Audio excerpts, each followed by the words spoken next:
క్షమాపణ ఉన్న రోగంతో నోడు స్వస్థత పొందినని చెప్పు. ఈ మాటకు నువ్వు నెరవేర్చు ప్రభు అని ప్రార్థన. ఎందుకు స్వస్థత రాదు? ఈ గుర్తుండవు. ఈ గుర్తుంటే జబర్దస్తులు ఆడేలా కొట్టి ఈడేయలేదు. ఆదిగడ ఇంకో ఏం మాట్లాడాడు, నరేష్ గడ ఏం మాట్లాడాడు. ఈ బాగా గుర్తుండే డబుల్ మీనింగ్ మాటలు కదా ఇవే మనకు కావాలి.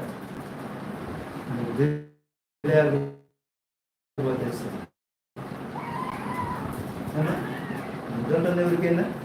నేను ఎవరు వేయాల్సిందే మాటలు, ఎవరు వేయాల్సిందే పాటలు.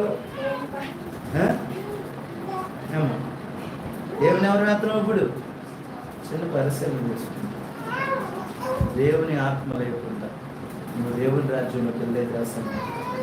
దేవుని ఆత్మ లేకుండా నువ్వు స్వస్థపరచబడటం అనేది, దేవుని ఆత్మ లేకుండా నువ్వు ప్రార్థన చేసి ఇంకొకరు బాగుపడటం అనేది సాధ్యం. ఇన్ని అసాధ్యాలు ఉంది దేవుని ఆత్మతో.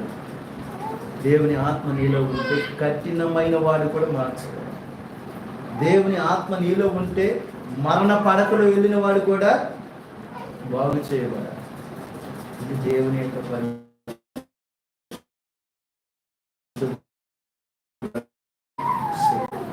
ఏం చేస్తుంది? సముద్రాలు తీసుకుని వాటిని అన్నింటినీ వాటిలో నుండి బయటకు వచ్చి మన్నప్పుడు అవి ఏం చేసుకునే తెలుసండి, అయ్యా మేము ఈ దేశం ఇచ్చుకోము, ఇక్కడే అక్కడ ఉండేటట్టు సెలవు అంటే అది ఆ పందుల గుంపులోకి పోండి అంటే ఆ పందులు మేసే పందుల్లోకి వెళ్తే ఆ పందులు ఏమైపోయినాయి? ఈ దురాత్మలు వెళ్ళి ఆ పందుల్లో చేరిన వెంటనే నెమ్మదిని కోల్పోయి అంట. నెమ్మదిని కోల్పోయి పరిగెత్తుకొని పోయి అక్కడ పడిపోయి సముద్రంలో పడిపోయి ఊపిరాడకి చచ్చిపోయింది. దురాత్మలో పట్టిన వాళ్ళ పరిస్థితి ఎట్లా ఉంటుంది? దురాత్మ ఏలుబడి చేసే కుటుంబ పరిస్థితి ఇలాగుంటుంది. ఉక్కిరి బిక్కిరైపోతారు, ఊపిరాడినటువంటి పరిస్థితుల్లో ఉంటారు. ఆ పందులు కూడా సముద్రంలోకి వెళ్ళి ఉక్కిరి బిక్కిరై ఊపిరాడక చచ్చిపోయినాయి. దురాత్మ యొక్క ఏలుబడి ఎలా మాకేమో ఎట్టాగా చెప్పుకుంటారు. అదేముందాము మాకేమైంది అనుకుంటే ఏమో ఏదయ్యా పరిశుద్ధాత్మ శక్తితో నిండుకొని ప్రార్థన చేస్తా. వాక్యాన్ని నేను ఎవరు వేసుకుంటాను? ఆ వాక్యమే నాకు అవసరం. దేవుని మాట నాకు కావాలి. దేవుడి యొక్క మాట సెలవిస్తే చాలు నేను బాగుపడతా అన్న ఉద్దేశం నాకు ఉందనుకుంటే నువ్వేం చేస్తావు? ఈ రోజు నుంచైనా దేవుని వాక్యను ఆధారం చేసుకొని దేవుని యొక్క పరిశుద్ధాత్మతో నిండుకొని ప్రార్థన చేస్తావు.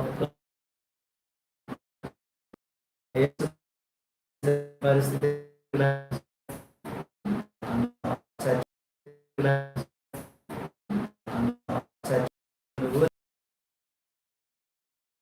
నేను చూసి ప్రభు నేను నమ్మిక మాత్రం ఉంచాను. ఇంటికెళ్ళి చెప్తున్నాను ఏడ్చేస్తున్నారని యేసు ప్రభు చెప్పిన మాట, మీరు ఎలా గోళ్ళు చేయించున్నారు, మీరు ఎందుకు ఏడ్చున్నారు అని చెప్పేసి అందరినీ గద్దించి తల్లిదండ్రులని కొంతమంది శిష్యుని తీసుకుని లోపలికి వెళ్తే ఆ బిడ్డ ఏమైంది? చనిపోయింది. జనులందరి దృష్టిలో ఏమైంది? చనిపోయింది. కానీ ప్రభు దృష్టిలో ఏమైంది? నిద్రించు.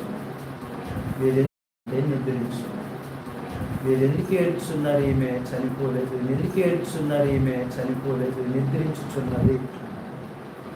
ఇక్కడ శక్తి నాకు కావాలి. నన్ను బట్టి ఒక్క మాట శక్తి నాకు కావాలి. నన్ను బట్టి ఒక్క మాట ప్రభు అని ప్రార్థన చేసుకుందాం. తల వంచిన దేవుడి మాటలు దీవించిన గాక ప్రార్థన చేసుకుందాం. తల వంచిన కళ్ళు మూసుకొని ప్రార్థన చేసుకుందాం. ప్రార్థన ఎవరు కూడా ఆలస్యం చేయొద్దు. కళ్ళు మంచి కళ్ళు మూసుకొని చెప్పిన మాటలు విన్నారు. ఇదిగో వారు దురాత్మల చేత బంధించబడిపోయి సమాధుల్లో నివాసం చేశాడు. చచ్చిన వారు ఉండే స్థలంలో ఉన్నాడు. బ్రతుకుండి కూడా నెమ్మది లేదు, సమాధానం లేదు. వాడి దేహాన్ని వాడే గాయపరుచుకున్నాడు. కారణం ఏంటంటే వాడు దురాత్మ చేత బంధించబడి